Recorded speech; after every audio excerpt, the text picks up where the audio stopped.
This is the Big O Show. This is the Big O Show.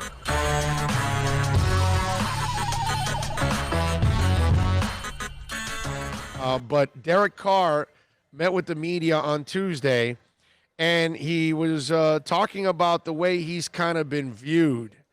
And, you know, he's going into his 7th year now. He did not consider opting out. He goes, hey, did I think about opting out? I did not. I have a lot to prove to myself. I have a lot to prove to my organization. I'm being completely honest with you. I'm tired of being disrespected. So there's no question I was going to play this year. And he has started 94 of a possible 96 games since being drafted in 14. He's got pretty decent numbers, 64% completion percentage, 143 touchdowns, 62 interceptions. But again, hasn't won anything big and had those injuries down the stretch a couple times in the postseason where they were kind of laid out with the Michigan State kid that wasn't ready to play at that moment, and that moment was too big for him at that time.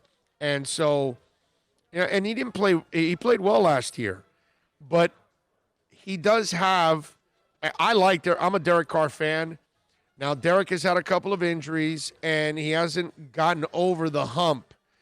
I don't know if I blame that all on Derek, but I will say this, that if I'm a Raiders fan, I like that he's coming in with a chip on his shoulders.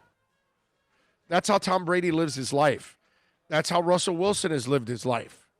That's how Aaron Rodgers lives his life. And now that you drafted Jordan Love and all of that, that chip's going to get even bigger now, dude. And a guy like that is already a Hall of Famer, you think he doesn't play with a chip on his shoulders? He does. They all do. Michael Jordan did it. Steve Young, I'm sure, had that chip on his shoulders, sitting on the bench, waiting for that moment. And then when he got it, he took advantage of it. So if I'm a Raiders fan, I'm happy about that, okay, that I got a quarterback that 7 years in understands that he hasn't accomplished anything as a team, which is true.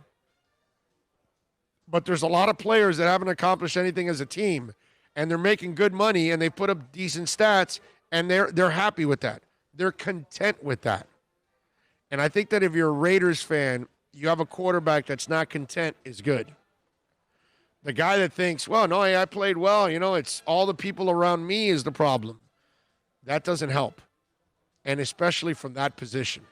That position, you need to always demand more from yourself, expect more from yourself, and your job is to elevate.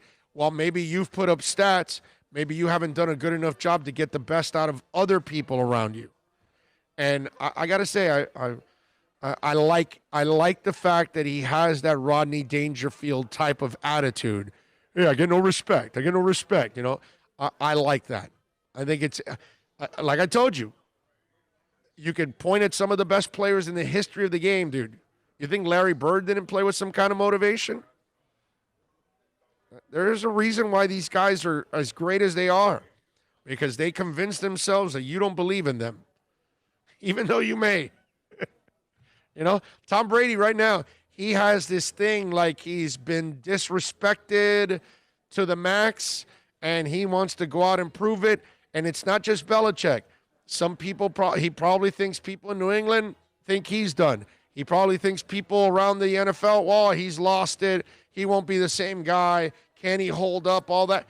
He creates all of that narrative for himself, and that becomes motivation.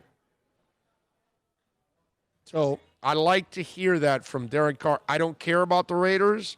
I don't care if they lose every game, to be honest with you. I'm just glad they built a stadium in Vegas so I can go to Vegas with the Dolphins to go see them kick their ass. That's all I'm saying.